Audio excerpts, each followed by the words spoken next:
Hello everyone. Today I'm going to be showing you how to make beans. So of course, first you gotta open them.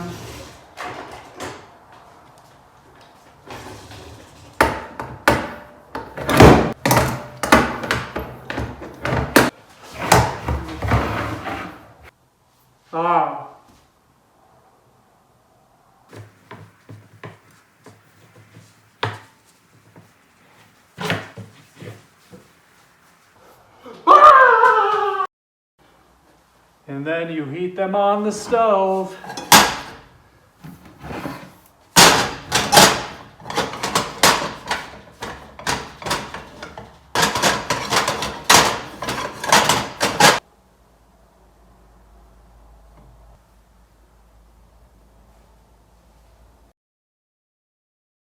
All done. Now it's time to eat.